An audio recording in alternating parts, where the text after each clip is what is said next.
ერთ საინტერესო თემაზე უნდა გესაუბროთ და ვფიქრობ, ბევრს დააინტერესებს. რუსეთი რეალურად მარცხდება უფრო ფართო გაგები, არა მხოლოდ უკრაინაში, არამედ უფრო გლობალურადაც პრაქტიკულად ყველგან, სადაც ის ძლიერად მსუყედ იყო წარმოდგენილი, მისი პოზიციები მნიშვნელოვნად არის შესუსტებული. ვენესუელაში არ მინდა ვთქვა, რომ აღარ არიან, მეთქი არიან, მაგრამ მათი ვენესუელაში სამხრეთ ამერიკაში ყოფნა ფორმალობაღაა, ასე ვიტყვი. რუსეთი მარცხდება მის გარშემოც. ახლო აღმოსავლეთში ის უკვე დამარცხდა სირიაში და ახლა ირანში თუ დაიწყება ამერიკის შეერთებული შტატების სამხედრო ოპერაცია, კომპლექსური ოპერაცია, ხაზგასმით მინდა ვთქვა, და ამერიკის შეერთებული შტატები მიაღწევს წარმატებას და თუ დაიწყებს ამერიკის შეერთებული შტატები შესაბამისად ეს იქნება წარმატებაზე ორიენტირებული სამხედრო ოპერაცია ირანში აიათოლების წინააღმდეგ, შესაბამისად დამარცხდება ახლო აღმოსავლეთში დამატებით და კიდევ ერთხელ რუსეთის ფედერაცია. უკრაინის ფრონტზე კილომეტრით რომ მიიწევს წინ 6 თვეში ერთხელ და მერე 800 მეტრით უკან რომ იხევს, ვუტრირებ, ცხადია, მაგრამ მაინც ესეც ფაქტია, ცხადია უჭირს უკრაინას, უკიდურესად უჭირს მეთქი, ასე გეტყვით, მაგრამ მიუხედავად იმისა, რომ ესეთი ვეება სახელმწიფოა რუსეთი, ესეთი ყველაფერზე წამსვლელი სახელმწიფოა რუსეთი, მასაც გვარიანად ან არანაკლებ, ან უფრო მძიმედაც შევაფასოთ, უფრო უჭირს, სხვა თუ არაფერი თავდასხმა, გაცილებით რთულია, შეტევითი ოპერაციების წარმოება, ვიდრე თავის დაცვა. და ამასთან ისიც უნდა აღვნიშნოთ, რომ უკრაინელები საკუთარ სამშობლოს იცავენ, ხოლო რუსების აბსოლუტური უმრავლესობისათვის უკრაინა არ არის მათი სამშობლო, ისინი მაინც საკუთარ თავსაც ვიტყვი ასე, გავბედავ და ვიტყვი გრძნობენ, აღიქვამენ ოკუპანტებად, ანუ პირებად, რომლებმაც ერთი კაცის თუ ერთი პოლიტიკური ელიტის ხუშტურების გამო გაადაწყვიტეს და შევიდნენ, უთხრეს და შევიდნენ სხვის ტერიტორიაზე, მობეზრებული აქვთ, მეთქი, ვიტყვი ასე. სხვა შორის, ამიტომაც მძაფრდება ეჭვები თუ ფიქრები იმის თაობაზე, ხმები იმის თაობაზე, რომ პუტინს რომელიღაც ეტაპზე სამხედრო პოლიტიკური ელიტა რუსეთისა, კრემლისა და აგრეთვე ოლიგარქები, რომლებიც ძალიან მძიმე, მათი მასშტაბებით მძიმე მდგომარეობაში არიან, ამ ყველაფერს უკვე აღარ აპატიებენ. იმას, რომ პუტინი დაჟინებით ითხოვს უკრაინის, პრაქტიკულად მთელი უკრაინის, მაგრამ მინიმუმ 3, 4, 5 რეგიონის დაპყრობას, რა ჯანდაბად უნდაო, შეიძლება ფიქრობს ბევრი უშუალოდ რუსეთში, ბევრი ოლიგარქი, იმიტომ რომ შევიდეს ამ გავერანებულ განადგურებულ რეგიონებში მათი აღდგენა, წარმოიდგინეთ, რამდენად დიდი თანხა დაჯდება და ეს თანხები რუსეთს, პუტინს არ აქვს იმ ფონზე მით უმეტეს რა ფონიც არის ახლა შექმნილი რუსეთში, სანქციები, ჩინეთი არ არის მისი ბოლომდე პარტნიორი, ესეც ხაზგასმით აღვნიშნოთ, მას უჭირს ბუნებრივი აირის და საწვავის ბენზინის გატანა, ნავთობპროდუქტების გატანა აღმოსავლეთშიც კი აღარ ვლაპარაკობ, რომ დასავლეთში უჭირს და აღარ ვლაპარაკობ, რომ 2027 წლის მიწურულიდან საერთოდ განულდება რუსული ბუნებრივი აირისა და ნავთობის ექსპორტი ევროპაში, ევროპასაც გაუჭირდება ის გათვალისწინებით და ამის გამო, მაგრამ ევროპა ხდება უფრო სერიოზული საფრთხეების წინაშე რომ აღმოჩნდება იმას და ეძებს დივერსიფიკაციას, ვენესუელის ნავთობის შესვლა, ირანის ნავთობის შესვლა, საუდის არაბეთის ნავთობის შესვლა, ნორვეგიული ნავთობის უფრო სერიოზულად გამოყენება, ფიქლის გაზი, ბუნებრივი აირი ამერიკის შეერთებული შტატებიდან და ასე შემდეგ, ევროპას, მოდი მაინც ასე ვიტყვი, გაუჭირდება, მაგრამ გადაარჩენს დასაკვირველი, ევროპა საერთოდაც ადეკვატური ხდება ნელ-ნელა ამასობაში და გავბედავ და ვიტყვი, რომ ხდება ადეკვატური ტრამპის პოლიტიკის გამო, არა იმიტომ, რომ ტრამპი უნდა შევაქოთ მაინც და მაინც, მაგრამ ტრამპია სწორედ ის, ვინც 5%-მდე ააწევინა თავდაცვის ხარჯები ევროპის კონტინენტის, ევროკავშირის ყველა სახელმწიფოს. ტრამპია ის, ვინც უთხრა, რომ ევროპას, რომ თუ ევროპა არ იქნება საკუთარი თავისთვის და არ იქნება უკრაინისათვის,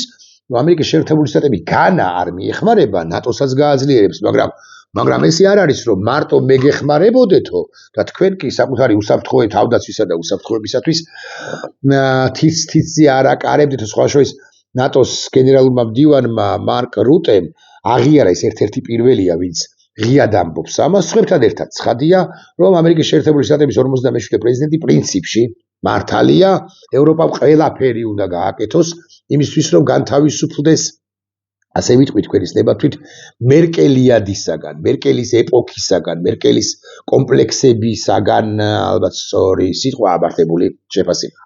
თავად რუსეთშიც, ასე ვიტყვი, გავბედავ და ვიტყვი, ხვდებიან, რომ ძალიან მძიმე მდგომარეობაში არიან, სწორედ იმის გამო, რაც აღვნიშნე, და ვერ მიიწევენ წინ. ამას ეუბნებიან პუტინს, არ ეუბნებიან.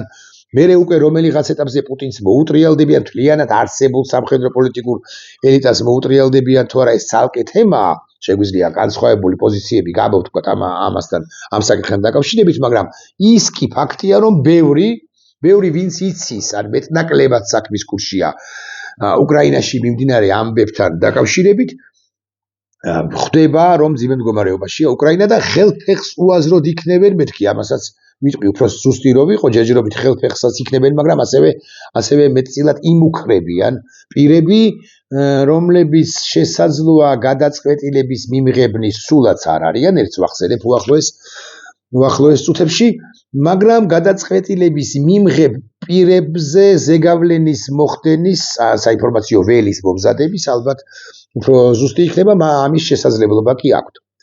ეხლა თუ ვილაპარაკებთ გალოთებულ, ისე რაც გალოთებული იყო სულ მედვედევზე, მედვედევის ცხადია სათვალავში ჩასაგდებიც არ არის. სხვებიც არ არიან. პრინციპში პუტინის გარდა არც არავინ არ არის სათვალავში ჩასაგდები, ის იღებს ერთპიროვნულ გადაწყვეტილებებს როგორც დიქტატორი. მაგრამ აი მედიაში, რუსულ მედიაში, რუსულ ინტერნეტ სივრცეში, რუსულ რაღაც კვლევით ორგანიზაციებში და ასე შემდეგ მწიფდება, კი არა, ხშირად, არასწორი სიტყვა, მწიფდება, ხშირად ისეთ საკითხებზე, ისეთი კუთხით, რაკურსით ამახვილებენ ყურადღებას, რომლებზეც ჩვენც უნდა გავამახვილოთ ყურადღება და ჩვენც უნდა ვისაუბროთ ამგვარ საკითხებზე. მე დარწმუნებული ვარ. ამ თვალსაზრისით გამოირჩა ბოლო პერიოდში ყველასთვის ცნობილი დუგინი, რომელიც ამბობს შემდეგ რამეს. როგორც ჩანს, დონალდ ტრამპი, რომელსაც გასაკვირად ჯერჯერობით ყველაფერი გამოსდის, საკუთარი დიდებულების მანიაში არის გამყარებული, მყარდება. ვიტკოფისა და კუშნერის, ამას ძალიან დიდი ყურადღება უნდა მიაქციოთ ჩემი აზრით, ვიტკოფისა და კუშნერის მოსკოვში ვიზიტი რაღაც უსუსური და იდიოტური მშვიდობის საბჭოში, თლიანობაში ჩავარდა, მშვიდობის საბჭოზე საუბრით, რომელიც თავის მხრივ უსუსური და იდიოტურიაო, ჩავარდაო და ტრამპი იწყებს ჩვენთან მოქცევას ისე, როგორც სუვერენი ვასალთან.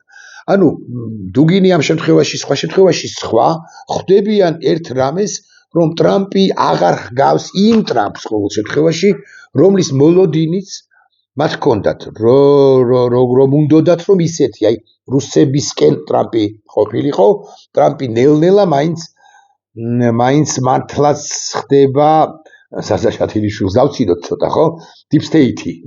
თუ გნებავთ ასე ვიტყვი, ტრამპი ხდება ისეთი ძლევამოსილი სახელმწიფოს ლიდერი, როგორი ძლევამოსილი სახელმწიფოს ამერიკის შეერთებული შტატების ხილვაც ჩვენ გვინდოდა ყოველთვის ბოლო ამის 30 წლის განმავლობაში თუ მეტის არა 40 წლის განმავლობაში და როგორი ამერიკაცია, მაგრამ როგორც ჩანს ბრუნდება დამოუკიდებლად იმისა, ასე თქვია ტრამპის მოწინააღმდეგეები თუ საქართველოში და თუ საქართველოს მიღმა.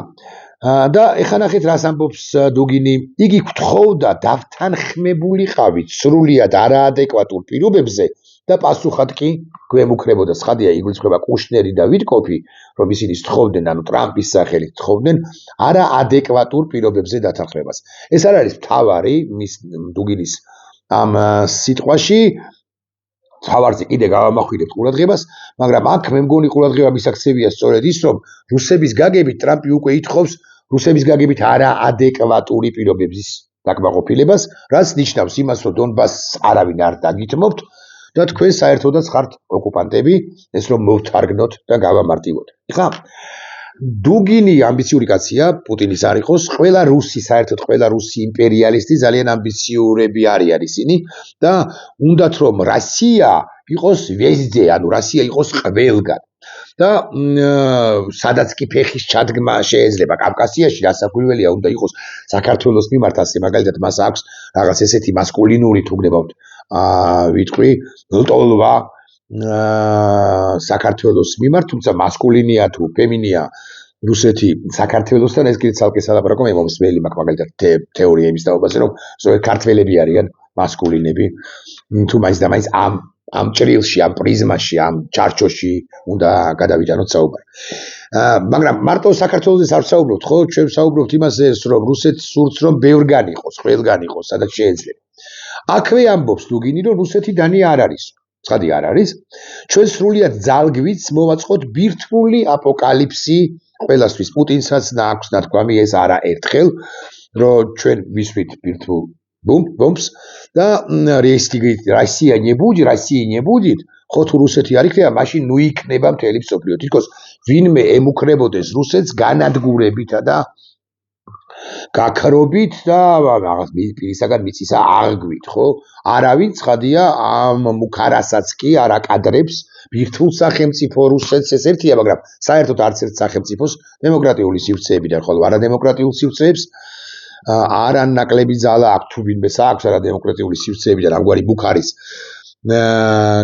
მუქარის უფლება თუ შესაძლებლობა, ხო?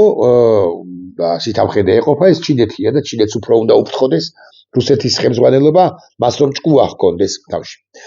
ტრამპმა ეს აშკარად ვეღარ გააცნობიერა, ამბობს დუგინი, მაგრამ ჩვენ წინაშე ძალიან რთული და პასუხისმგებლო კითხვა არის, როგორ გავაგებინოთ, რომ საერთოდ არ ხუმრობთ და თან კაცობრიობას ბოლო არ მოუხოთ. საერთოდ სხვა არაფერი დაგვრჩენია გარდა იმისა, რომ ახლა ყველას თავის ადგილი მიუჩინოთ, ფიქრობ უბრალოდ აუცილებელია განვახორციელოთ რაღაც საჩვენებელი, გრანდიოზული და ყველა გაგებით თავზარდამცემი. ეს სიტყვა თავზარდამცემი ყველაზე ადეკვატური თარგმანია ალბათ იმ სიტყვისა, რომელიც წარმოთქვა რუსულ ენაზე ცხადია დუგინმა, რომელიც დაწერა და მე აგრძელებს უკრაინაში ან შესაძლოა არა მხოლოდ იქ, ან უკრაინაში უნდა ვისროლოთ ბირთვული ომბიო, თავზარდამცემი იქნება ეს ყველაფერიო. ან შესაძლოა სხვაგანაცო, აიგულისხმება სხვაგანში, შესაძლოა იგულისხმება პოლონეთი, შესაძლოა ესენი ძალიან ამბიციურები არიან, იგულისხმება ლონდონი, შესაძლოა იგულისხმება ბერლინი, შესაძლოა იგულისხმება პარიზიც, ვერ გეტყვით. ვერაფერს გეტყვით, თუმცა მე საერთოდ მგონია რომ ესენი ვერ ისვრიან, მაგრამ რასაც ამბობს, იმას ვიმეორებ ახლა და ამავდროულად გულსაც გიმაგრებთ, რომ ცხადია შეერთებულ შტატებს მეტი ინფორმაცია აქვს ვიდრე დუგინს. მეტი ინფორმაცია აქვს ვიდრე ჩვენ ყველას ერთად. და ცხადია შეერთებული შტატები ვიდრე ამას გააკეთებს რუსეთი, პუტინი ეს არ არის, ესე მართლა ასე არ არის, რომ თითის დაჭერაზე კი არ არის, ეხლა თითით დააჭერს მედვედევი დათრება და გააგდებს პუტინს და პუტრინებს ცხადია და დააჭერდა, ხო? ან პუტინი დათრება. მაგრამ ამაზე ხო არ არის მართლა აქ უამრავი რგოლი, უამრავი გადაწყვეტილება, უამრავი მომზადება, უამრავი მექანიზმი, უამრავი სისტემა უნდა ამუშავდეს, ჩაირთოს და ასე შემდეგ. ეხლა და აქედან გამომდინარე შეერთებული შტატები პრევენციულად ისეთ დარტყმას განახორციელებს კრემლზეც მეთქი გავბედავ ვიტყვი ამის თეორიულად ამის დაშვების შემთხვევაშიც კი. არაფერი დაახლოებს მშვიდობას ამბობს დუგინი, გარდა ჩვენი გამარჯვებისა, მაგრამ რა დაახლოებს ჩვენ გამარჯვებას?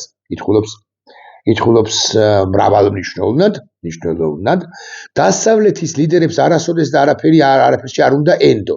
ყველა ვინც არასავლეთს დაუპირისპირდა და ამავდროულად მასთან შეთანხმებას ეყრდნობოდა, სასტიკად დაისაჯა. ნებისმიერ უთანხმოებას დასავლეთი განიხილავს როგორც მონების აჯანყებას და მას სასტიკად ახშობს და ასე შემდეგ და ასე შემდეგ. მე ასახელებს კადაფი, ხუსეინი, თითქოს რომელიმე მათგანი ჩამოსაგდები არ იყო. კადაფი, ხუსეინი, კიდევ ის სახე მილოშევიჩის ელაპარაკობს, კარაჯიჩზე, მასზე როგორც სტრუქტურაზე, ტერორისტულ ორგანიზაციაზე, ასადზე, ჰეზბოლაზე, ირანზე, ირანი ჯერ არ მომთავრებულა, მაგრამ მომთავრდება მეთქი გარკვეულზე მაღალი ალბათობით. ეს კი ფაქტია. უკვე შემდგომ კიდე რაღაცაზე მსჯელობს და მე ამბობს ამგვარ რამეს, რაც საინტერესოა შეიმოსაზრებით, იმიტომ რომ ჩვენ ისტორიაზე სულ მუდმივად უნდა ვსაუბრობდეთ და ისტორიული მაგალითები, ისტორიული პრეცედენტები უნდა დავასახელოთ ხოლმე, გავახსენოთ ხოლმე მაყურებელს. თუ გინდ ახსენებს, საბჭოთა კავშირმა სწორედ იმიტომ გაძლო ასე დიდხანს, რომ სისტემურად და თანმიმდევრულად ახდენდა დასავლეთის დეხუმანიზაციის იდეოლოგიურ საფუძველს. დასავლეთის დეხუმანიზაციას იდეოლოგიურ საფუძველზე. ძალიან საინტერესო ამბავია, ეს ძალიან საინტერესო რემარკაა, თქვენის ნებართვით ერთს გადმოვუხვევდა საქართველოზე ვისაუბრებ, საქართველოს დევანდელი დე-ფაქტო ხელისუფლება დასავლეთის დეხუმანიზაციითაც არის დაკავებული, ოღონდ განსხვავებით საბჭოთა კავშირისაგან თუ ეს თეორია მაინც და მაინც მართალია, მე ეჭვი მაქვს, რომ პაპუაშვილის მიერ წარმოებული დეხუმანიზაციის კამპანია დასავლეთისა დიდხანს გაძლებს. მით უფრო რომ კვლევები ჩვენთან დღესაც ადასტურებდა და ადასტურებს, რომ პაპუაშვილმა რაც არ უნდა ილაპარაკოს, ქართულმა ოცნებამ რაც არ უნდა გააკეთოს, ქართული საზოგადოების დიდი ნაწილი და ამაზე მე სხვა ვიდეო ბლოგსაც ჩავწერ, ამ ნაწილზეც და იმაზე რუსეთი როგორ ემზადებ, როგორ სხვათა შორის ებრძვის არასწორი სიტყვა, როგორ აკრიტიკებს, როგორ აღარ მოსწონს გარკვეულწილად ბიზნა ივანიშვილი, მეორე ვიდეო ბლოგ ჩავწერ ამ თემაზე. მოკლედ საქართველოს საზოგადოების დიდი ნაწილი ჯერაც დასავლეთის მომხრეა, საქართველოს დასავლეთში ინტეგრაციის მომხრეა. და ასე შემდეგ, რას ამბობს კიდევ, ხო, ძალიან საინტერესო რამეს ამბობს დამატებით დუგინი, ის ამბობს, რომ სატანასთან, ანუ დასავლეთთან არ ვაჭრობენ და გარიგებებს არ დებენ, სატანის ნდობა არის თვითმკვლელობის თვალსაჩინო, რამე თუ იგი სიცრუის, ანუ რაღაცა ის, ანუ დასავლეთის სიცრუის თვალსაჩინოებაა, სიცრუის მამაო, ამას ამბობს დუგინი დასავლეთზე. ისვის თუ არა, ეს კითხვა დავსვათ, მაინც კიდევ ერთხელ, უკვე არ ვიცი მე რამდენად, მე ალბათ ერთი 15-ჯერ მიკითხავს დასავლურ პრესაში პრაქტიკულად დღე არ გავა, რომ ამ თემაზე არ იყოს მნიშვნელოვან და სერიოზულ გამოცემებში ანალიტიკური სტატიები, გამოიყენებს თუ არა ბირთვულ ბომბს რუსეთი, მაშინ, როდესაც მას ძალიან და უკიდურესად გაუჭირდება და თუ გამოიყენებს, სად გამოიყენებს და თუ გამოიყენებს და სადაც გამოიყენებს, როგორი ტიპის ბირთვულ ბომბს გამოიყენებს, თუ თანხმდებიან რამეზე, ექსპერტების მიმოხილველების აბსოლუტური უმრავლესობა თანხმდებიან იმაზე, რომ რუსეთი თუ გამოიყენებს, ეს იქნება ტაქტიკური ბირთვული იარაღი.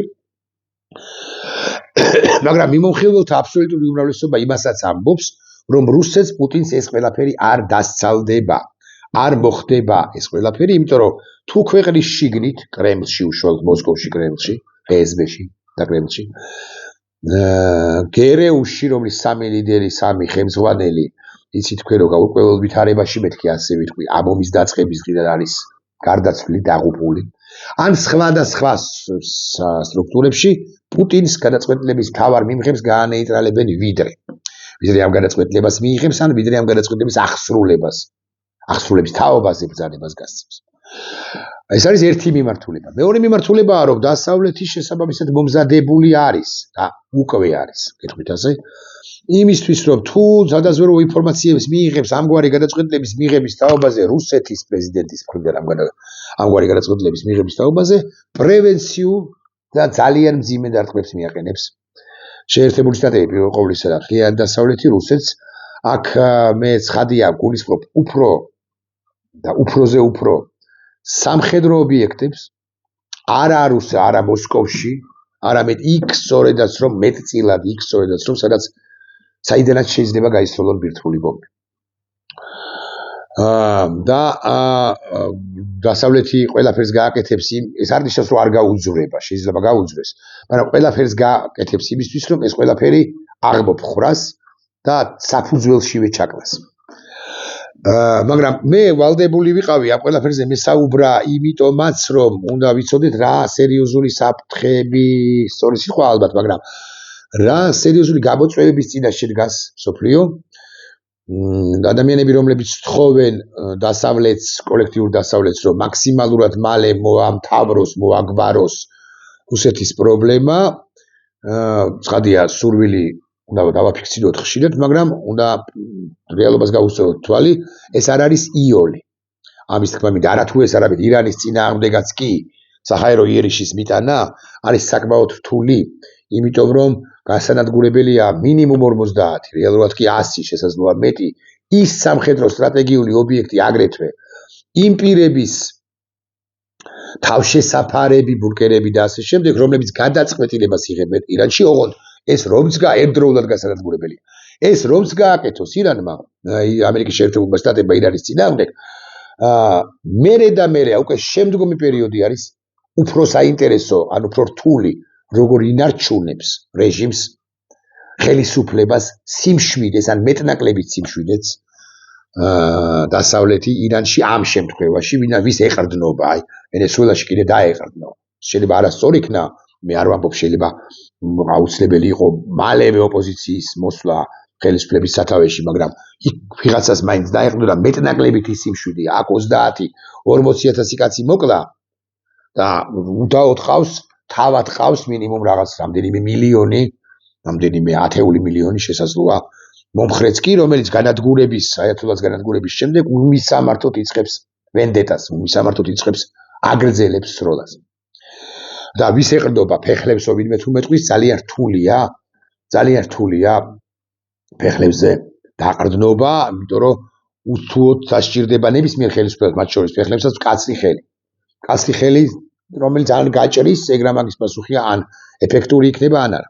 ხო და წარმოიდგინეთ, ეხლა რუსეთთან იმართებაში რამდენად რთულია, თუ ირანთან იმართებაში რთულია ამგვარი სპეცოპერაციის წარმოება, მაგრამ თუ სხვა გამოსავალი არ ექნება, და არ მივალთ აქამდე ჩემი აზრით, მაგრამ მაინც თეორიულად თუ წარმოვიდგინოთ, რომ სხვა გამოსავალი არ გქონდეს, ასაკვირველი არ ექნება, რასაკვირველია შეერთებული შტატები პრევენციულად გაანადგურებს პერსონალურად დუგინსაც კობზონის კონცერტზე გაუშვებს და პუტინსაც და საერთოდ ამ სამხედრო პოლიტიკურ ელიტას, რომელიც კაცობრიობის დაღუპვაზეც კი მიდის ბირთვული იარაღის გამოყენების დაშვების გამოც, ან მით უმეტეს ბრძანების, გაცემის გამოც თუ შემთხვევაში. ეს უნდა ვიცოდეთ. აი ამასობაში როგორ და გაძრეს საქართველო, ხო? ამაზე გვითქვამს და წუთს ნახევარს წავიღებ თქვენსას. კიდევ თუ ვინმეს გონია რომ ჩვენ გავზრებით მენიუში რომ მოხვდებით, აი საქართველო, ჯორჯია რო აწერია, ხო? რო აწერია მენიუს სიგნაკი რომ მოაქვს და საქართველო რომ აწერია და მერე უყურებენ რაღაც ეს დიდი მოთამაშეები და ამბობენ რომ აი საქართველოს მე ავიღებ და საქართველოს შენ აიღებ და ნებისმიერ შემთხვევაში საქართველოს მოიხელტებს, მოიზიდავს, საკუთარ კერძად აქცევს რუსეთი დამარცხებულის კი, ამიტომ ჩვენ გვჭირდება ახლა ისეთი ხმამაღალობა და სწორედაც რომ ხმამაღალობა, რომ როდესაც დაედგება დღის წესრიგში გადანაწილების საკითხი, ან რკინის ფარდის ჩამოშვების საკითხი, მაინც და მაინც თუ ასე უნდა ვილაპარაკოთ, ხო, დასავლეთმა თქვას, რომ აბა ეს ქვეყანა იბრძოდა თავისუფლებისთვის და მე შენ ასე დამარცხებულ, ესეთ ვერაგ, ესეთ საშინელ ბოროტ, რა ვიცი ღრძო, რა ვიცი ბევრი სიტყვის თქმა შეიძლება, ბევრი სინონიმის თქმა შეიძლება, ხო? არ დაგითმო. ისევე როგორც უკრაინას, რომელმაც 500,000 ჯარისკაცი და 500,000 მოსახლე დაკარგა ჯამში, არ დაგითმობ, იმიტომ რომ მათ სისხლით მოიპოვეს თავისუფლება, ვერ დაგითმობ. მოლდოვას, რომელიც ადეკვატური იყო, ვერ დაგითმობ. აზერბაიჯანი მაინც და მაინც მისი დემოკრატიის ხარისხით არ მომწონს, მაგრამ ადეკვატური მოთამაშეა, ვერ დაგითმობ. ვერ დაგითმობ ცენტრალური აზიის ხუთივე რესპუბლიკას, იმიტომ რომ არც ერთი არ მომწონს როგორც დემოკრატიები, მაგრამ არ არიან დემოკრატიები, ყაზახეთზე თუ რამე შეიძლება ითქვას, კიდე თეორიულად ისიც რაღაც უხეშად 10%, დანარჩენი 4 არის კატასტროფა, ხო, დემოკრატიის კუთხით.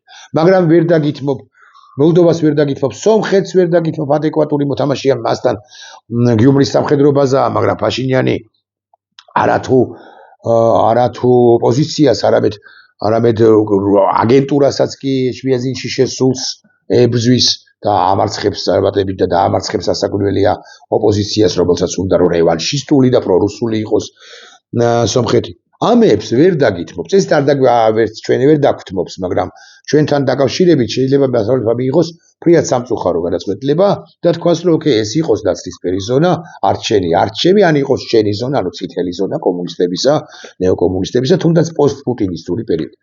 მაგრამ ეს სხვა თემაა, გითხარით.